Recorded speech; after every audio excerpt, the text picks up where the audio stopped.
요즘은 자기를 잘 알려야 되고 또 알리기 위해서는 나를 잘 만들어야 됩니다. 그래서 어떤 학력이라든지 어떤 뭐 자격이라든지 능력이라든지 심지어는 외모까지도 잘 만들어서 남들에게 소개를 잘 해야 직장이라든지 어떤 만남이라든지 이런 것들에 있어서 유익한 시대에 우리가 살고 있습니다. 여러분들은 누군가에게 여러분들을 소개해야 한다면 여러분들은 무엇을 가장 먼저 말하고 싶으십니까? 나는 이런 사람이야 라고 말할 때 여러분들은 무엇을 말할 수 있겠는가 하는 것이죠. 세상은 우리에게 묻습니다. 너는 누구냐? 라고 묻습니다. 너는 누구냐? 오늘 우리는 나에 대해 묻는 그 질문에 대해서 분명히 말할 수 있는 것이 있어야 되고, 그것이 오늘 세례 요한을 통하여서 다시 한번 우리에게 정립될 수 있는 그런 시간이 되기를 원합니다. 오늘 세례 요한에게 사람들이 왔어요. 유대인들이 예루살렘에서 제사장들과 레위인들을 요한에게 보냈습니다. 요한은 지금 어디 있었냐면 요단강가에 있었습니다. 예루살렘이 아니라 요단강가입니다. 요단강가는 이스라엘 땅과 이 요르단이라는 나라 국경선입니다. 지금으로 말하면 국경선이고요. 가장 끝에 가 있는 겁니다. 나라의 가장 먼 곳에 가 있는 이 세례 요한에게 예루살렘에서 제사장들과 레위인들을 보냈습니다. 그래서 묻습니다. 네가 누구냐?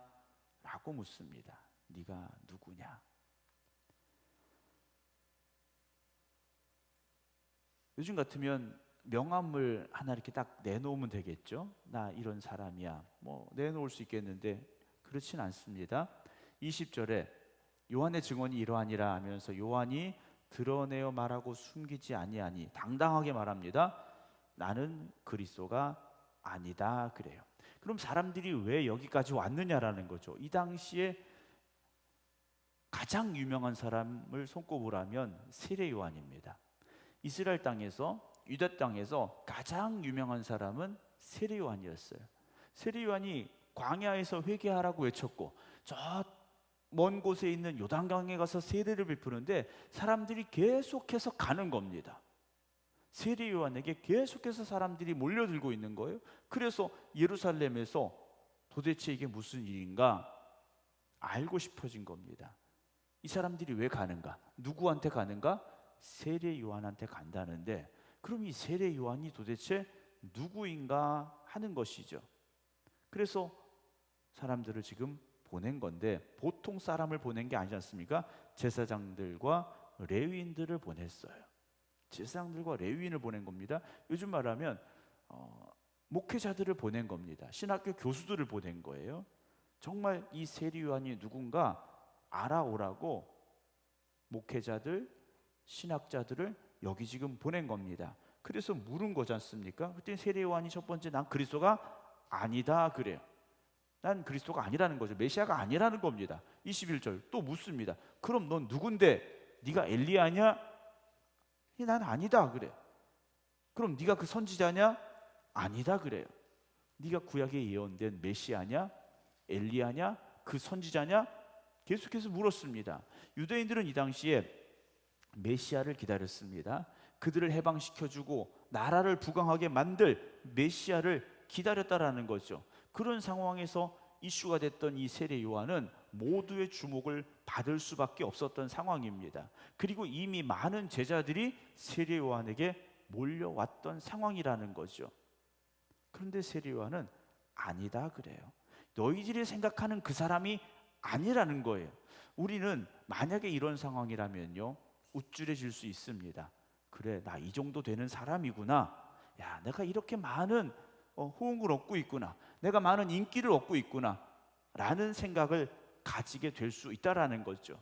그러나 신앙은요 내가 이랬어, 내가 이렇게 했어 라는 생각을 내버려야 됩니다. 그렇지 않으면 내가 다 한 게 되는 거예요. 내가 주인공이 되고요, 내가 주인이 되고요. 사랑하는 성도들, 우리는 하나님의 부르심 안에서 하나님의 일꾼으로 이 자리에 있다는 것을 잊지 말아야 됩니다. 내가 한 건 없습니다. 하나님이 하셨다라는 거죠. 도대체 넌 누구냐? 그래요. 넌 누구냐? 22절에 우리를 보낸 이들에게 대답하게 하라. 자, 네가 정확히 누구인지 우리에게 대답해줘야 우리를 보낸 사람들한테 우리가 보고서를 잘 작성해서 낼 수 있지 않겠니? 하는 말이지 않습니까? 23절에 나는 선지자 이사야의 말과 같이 주의 길을 곧게 하라고 광야에서 외치는 자의 소리다. 그래요. 자기를요, 광야에서 외치는 자의 소리라고 말합니다. 자기는 그냥 전할 뿐이다라는 거죠. 외치는 사람일 뿐이라는 겁니다. 내가 메시아가 아니라 메시아의 올 길을, 그리스도의 오실 길을 예비하는 자다라는 것이죠. 이 세례 요한은요, 그것으로 감사했고 그것으로 만족했다라는 겁니다. 내가 어떤 제자들을 많이 양육해서 내 이름을 드러내고 싶다, 이게 아니었던 거예요. 내가 세례를 뭐 10,000명, 20,000명 베푸는 사람이 되고 싶어, 이런 게 아니었다라는 겁니다. 오늘 이 시대의 교회들이 분명히 알아야 된다라는 거죠. 교회가 물론 대형 교회도 있어야 되고 큰 교회도 있어야 됩니다. 그러나 교회는 숫자이 많고 적음에 있는 것이 아니라 오늘 예수가 그리스도이심을, 그 복음을 선포하는 교회, 그 복음이 증거되는 교회가 교회의 사명을 다하는 교회라는 것을요, 잊지 말아야 된다라는 거죠. 그럼 작은 교회는 그렇지 않느냐? 작은 교회도 마찬가지인 거죠. 사람의 많고 적음의 문제가 아니라 교회는 생명 되신 주님을 증거하고 전하는 곳, 그곳이 되어져야 된다는 겁니다. 하나님이 주인 되어지시고 복음이 선포되어지는 곳, 그래서 영혼을 살리는 곳, 그게 바로 교회가 가져야 될 본분이고 사명이라는 것이죠. 교회가 그 복음 위에 설 때 흔들리지 않는 겁니다. 오늘 저나 여러분들이 그 복음 위에 설 때 흔들리지 않는 겁니다. 복음 위에 서지 않았으니까 조그만 풍파에도 흔들리는 것이고요, 조그만 도전에도 시험받게 된다는 겁니다. 또 물었습니다. 24절에 25절에 또 물어 이르되 네가 만일 그리스도도 아니요 엘리야도 아니요 그 선자도 아닐진데 어째서 세례를 베푸느냐. 그래요. 어째서 세례를 베푸느냐.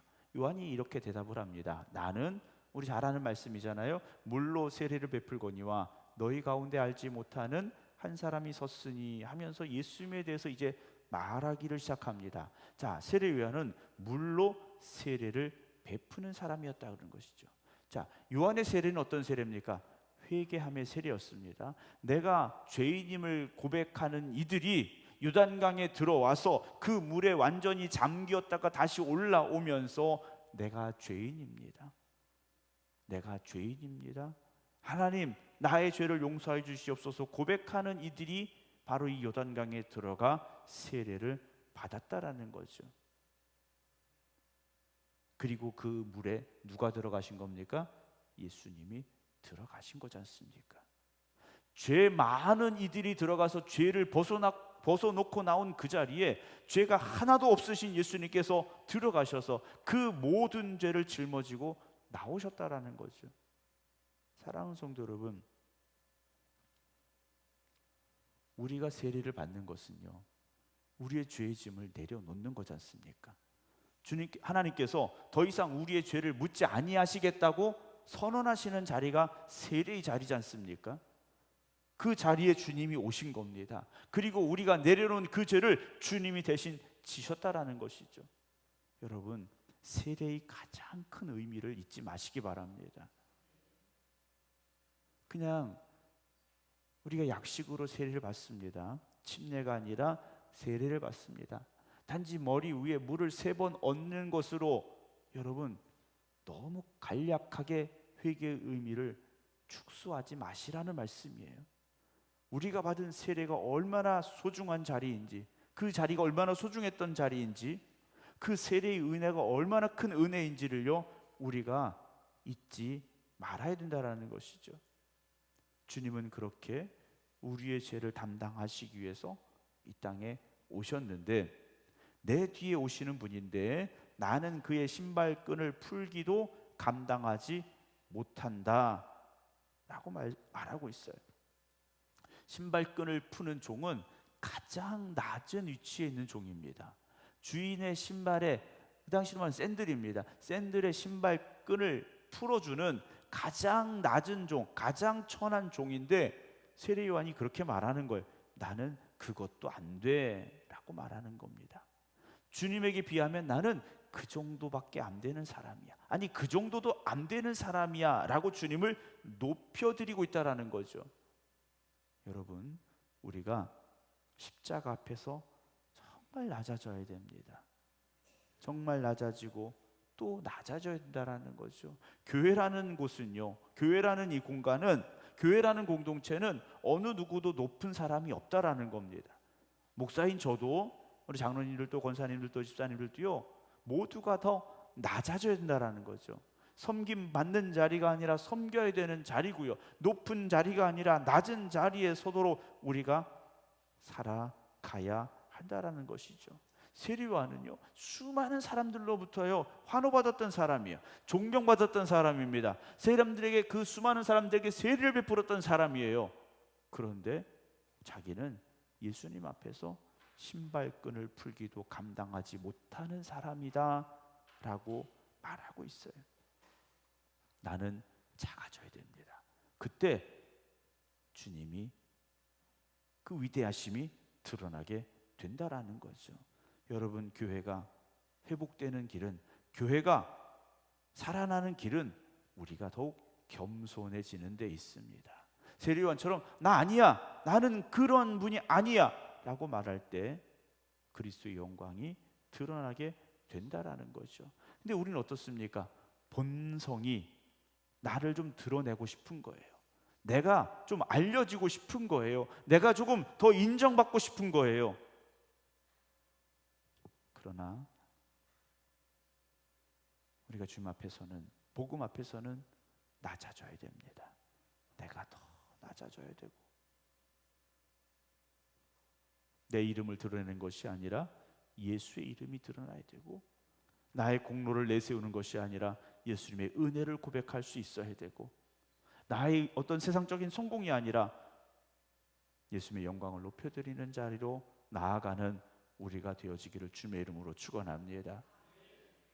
29절 보면요, 이튿날 요한이 예수께서 자기에게 나오심을 보고 이르되 보라, 세상 죄를 지고 가는 하나님의 어린 양이다. 그래. 사람들 눈에 보이지 않았지만 세례 요한의 눈에는 예수님의 등 위에 세상의 모든 죄가 얹어져 있는 것이 보였다라는 것이죠. 오늘도 우리가 주님의 십자가를 바라보며 우리 대신 십자가에 달려 죽으신 예수님을 바라볼 수 있어야 되고, 예수님이 왜 십자가에 죽으셨는지에 대한 분명한 고백이 있어야 돼요. 세례 요한이 말했습니다. 보라, 그래요. 누구를 보라고요? 예수님을 보라는 겁니다. 나를 보지 말고 예수님 바라보라는 거예요. 이 사람들이 지금 세례 요한을 보러 나왔는데 세례 요한은 아니야, 나를 보지 말고 저분을 보라, 예수님을 바라보라 라고 외치고 있습니다. 예수님을 바라볼 때 구원의 역사가 시작이 되는 거지 않습니까? 그분은요 세상의 모든 죄를 지고 가시는 분이었어요. 우리 안에 있던 죄를 지고서 십자가로 지금 가고 계시다라는 거죠. 그렇기 때문에 우리의 죄가 용서받은 것이고, 그렇기 때문에 하나님께서 우리의 죄를 더 묻지 아니하신다라는 겁니다. 어떤 분은 그래요. 나는 너무 많은 죄를 지어서 라고 말씀하시는 분들이 있어요. 그럼 다른 사람들은 죄를 조금 지었겠습니까? 여러분, 죄는 많고 적음이 아니라는 거죠. 죄는 큰 죄, 적은 죄가 아니라는 겁니다. 우리는 모두 다 똑같은 죄인인 거예요. 근데 우리는 속으로 생각합니다. 저 사람은 더 많은 죄를 지었고, 저 사람은 더 악하고, 나는 그보다 조금 낫고. 그렇지 않습니다. 우리는 똑같이 다 죄인이에요. 똑같은 죄인이라는 겁니다. 왜냐? 죄의 결과는 사망이기 때문에. 우리의 죄가 용서받지 않고는 모두가 다 사망으로 갈 수밖에 없기 때문에 우리의 죄는 똑같다라고 저는 말씀을 드리는 거예요. 그러나 그 멸망을 향해 가던 우리가 누구를 바라보면요, 예수님을 바라보면, 세상의 모든 죄를 지고 가는 하나님의 어린 양을 바라보면, 그리고 우리가 회개함으로 나아가면 하나님께서 우리를 용서해 주시는 겁니다. 민수기 21장에 하나님이 노뱀을 보내셨어요. 이스라엘 백성들 중에 노뱀을 보내셔서 그 노뱀이 사람들을 물어 죽입니다. 하나님께서 모세에게 이 불뱀을 보내셔서 사람들이 물려 죽습니다. 그때 하나님께서 노뱀을 만들어서 장대에 매달게 하시지 않습니까? 그러면서 쳐다보는 자는 살게 하셨어요. 저거 본다고 살아? 하고 쳐다보지 않는 사람은 죽었지만, 쳐다보면 살리라는 말씀을 믿고 쳐다볼 때 불뱀에 물렸지만 살아났더라는 거죠. 요한복음 3장에도 인자는 어떻게 합니까? 들려야 하리니. 왜 예수님께 십자가에 달려 죽으셔야 했습니까? 이는 저를 믿는 자마다 영생을 얻게 하시려고. 여러분, 우리는 불뱀에 물려 죽어갈 수밖에 없는 상황입니다. 여러분, 주님의 십자가를 바라보셔야 됩니다. 오늘 우리의 시선이 어디를 향해 있습니까? 여전히 세상의 문제에 집중하고 있습니까? 세상의 아픔에 매여 있습니까? 여러분, 세상에 어떤 비교당하고 어떤 평가받는 곳에 여러분 치중하고 계십니까? 오늘 다시 주님을 바라보시기 바랍니다. 30절입니다. 내가 전에 말하길 내 뒤에 오는 사람이 있는데 나보다 앞선 것은 그가 나보다 먼저 계심이라는 것이 이 사람을 가리킴이라. 그렇죠? 예수님 언제부터 계셨습니까? 창조 이전부터 계셨던 분이지 않습니까? 창조 이전부터 계셨던 분이에요. 31절 나도 그를 알지 못하였으나 내가 와서 물로 세를 베푼 것은 그를 이스라엘에 어떻게 하려고요? 나타내려고. 세례 요한은 철저하게 나는 예수님의 오심을 준비하는 사람, 예수님을 나타내는 사람, 예수님을 증언하는 사람, 자기의 사명은 거기라고, 그곳이라고, 그 자리라고 지금 고백하고 있다라는 거죠. 사랑하는 성도 여러분, 오늘 우리는 세례요한과 같은 고백이 분명히 있어야 됩니다. 예수님이 어떤 분이신지 우리가 먼저 깨닫고 그 예수님을 세상에 전하고 증거하는 그런 고백이 오늘 우리 입술을 통하여 계속 선포되어질 수 있기를 다시 한번 주님의 이름으로 축원합니다. 요한이 말해요. 32절에 또 요한이 또 증언하여 이르되 내가 보매 성령이 비둘기같이 하늘로부터 내려와서 그의 위에 머물러 있더라. 그래, 성령이 그 위에 머무셨다라는 거죠. 성령이 그 위에 머무셨습니다. 주님께서 이 땅에 오셔서요, 하나님의 말씀만 전하셨고요, 하나님의 말씀대로만 움직이셨고요, 그 안에 성령님께서 함께 하시고 힘과 능력을 부어 주셨지 않습니까? 오늘 우리도요, 성령의 도우심 없이는 살 수 없습니다. 예수님께도요, 성령님이 함께 하셨어요. 오늘 여러분들에게도 성령의 함께 하심이, 성령의 능력이, 성령의 인도하심이 있기를 주님의 이름으로 축원합니다. 33절 보면요, 나도 그를 알지 못하였으나 나를 보내어 물로 세례를 베풀라 하신 그분이 누구시겠습니까? 하나님이시죠. 나에게 말씀하시되 성령이 내려서 누구 위에든지 머무는 것을 보거든 그가 곧 성령으로 세례를 베푸는 이인 줄 알라 하셨기에, 예수님은 어떤 세례를 베푸십니까? 성령의 세례를 베푸신다라고 되어 있어요. 여러분, 성령의 세례를 받아야 됩니다. 성령으로 우리가 다시 거듭나야 됩니다. 이제 옛사람은 죽어지고 성령 안에서 거듭나고 새로워지는 여러분들이 되시기 바랍니다. 우리가 인간적으로만 새로워지려고 노력하니까 변화가 없는 겁니다. 인간적인 노력으로 어떻게 좀 바꿔보려고 하니까 한계를 만나는 겁니다. 성령이 우리를 새롭게 하셔야 됩니다. 나 옛사람은 죽어지고 새 사람으로 거듭나는 역사가 성령의 능력 안에서 있어야 된다는 거죠. 여러분, 신앙생활은요, 인간적인 노력과 힘으로는 절대 안 됩니다. 조금은 할 수 있는 것 같아요. 그러나 완전히 바뀔 수가 없습니다. 완전히 변화될 수 없다라는 것이죠.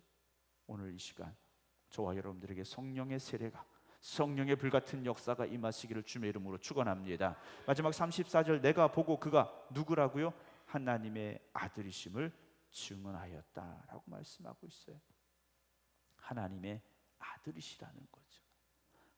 하나님의 아들이라는 것은요, 하나님의 모든 권한, 권위, 권능을 가지고 이 땅에 오신 분이라는 겁니다. 왜요? 우리를 멸망의 길이 아니라 영생으로 인도하시려고 주님이 우리에게 찾아오셨습니다. 세례요한은 그분을 보았고 그리고 그분을 증언했습니다. 여러분, 오늘 그 주님을 바라볼 수 있으시기 바랍니다. 우리가 주님을 만나야 우리가 증언할 수 있지 않겠습니까? 왜 전도를 못할까? 내가 주님을 제대로 만나지 못했기 때문에 말할 수가 없는 겁니다. 내가 주님을 제대로 만나면 할 말이 얼마나 많겠습니까? 오늘 이 밤 주님 나를 만나주시고 나를 만져주시고 나를 새롭게 해주시옵소서. 여러분 사모함으로 기도하시기 바랍니다. 주님께서 반드시 여러분들을 만나주실 것이고 여러분들 가운데 역사하실 것이고 주님이 여러분들을 새롭게 해주시는 은혜가 임하게 되기를 주님의 이름으로 축원합니다. 기도하겠습니다.